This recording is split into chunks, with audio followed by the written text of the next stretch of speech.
Alors j'ai intégré le département de biologie de l'ENS Paris-Saclay en 2020, après avoir fait des classes préparatoires BCPST à Saint-Louis. Et donc ensuite, j'ai fait mes 2 premières années sur le plateau. Je suis partie en année ARP à Berkeley, en Californie. Et ensuite, je suis revenue pour ma 4e année, où là, j'ai fait le master de sciences cognitives du Cog Master à l'ENS Ulm.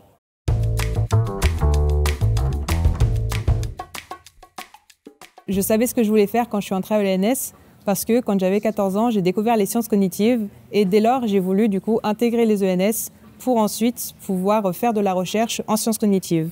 Mais ce que j'ai découvert à l'ENS, c'est que la recherche, ce n'est pas uniquement de la recherche fondamentale. On peut aussi faire de la recherche appliquée ou de la recherche en développement, notamment dans le secteur privé ou même en start-up.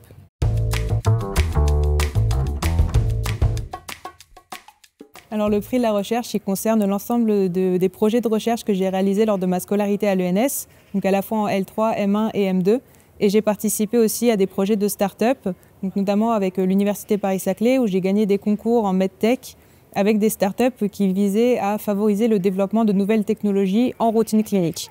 Donc à la fois en cancérologie pour mieux diagnostiquer les cancers et en IRM pour aider un diagnostic plus précoce des maladies neurodégénératives. Et dans mes projets de recherche, donc lors de mes stages, j'ai travaillé majoritairement sur le langage en IRM. Et donc là, je travaille sur le développement de nouvelles technologies et de nouvelles méthodes qui permettent de mieux comprendre comment est-ce que notre cerveau traite les informations de langage et des mathématiques.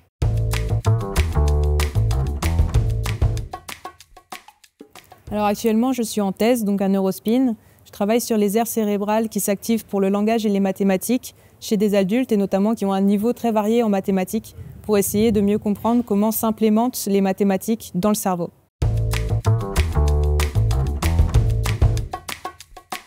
Et donc plus tard, je ne sais pas encore sous quelle forme est-ce que je voudrais travailler. Je sais que je voudrais faire de la recherche, mais je ne sais pas encore si je resterai donc en recherche fondamentale ou dans le domaine public, ou si je partirais dans le domaine privé ou même travailler du coup en start-up.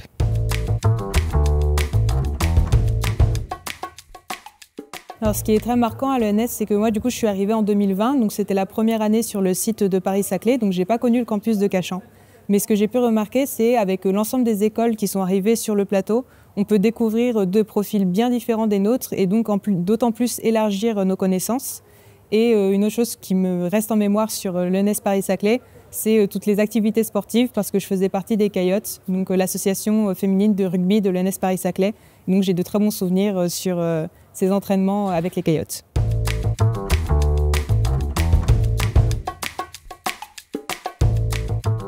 Alors si j'avais un petit conseil à donner pour ceux qui vont passer les oraux, c'est donc de se faire confiance, de lire les rapports de jury pour du coup mieux savoir ce qui vous sera demandé, de discuter avec des anciens qui ont intégré l'école que vous voulez et de croire en vous parce que personne ne le fera à votre place.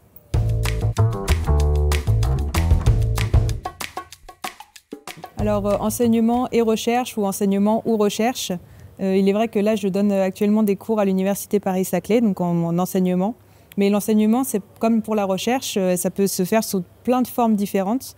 Et donc ça peut aussi être fait sous forme de médiation scientifique ou alors aller partager ses connaissances lors de conférences ou bien faire de l'enseignement. Donc je ne sais pas encore sous quelle forme est-ce que je voudrais enseigner, mais il est sûr que je voudrais transmettre mon savoir.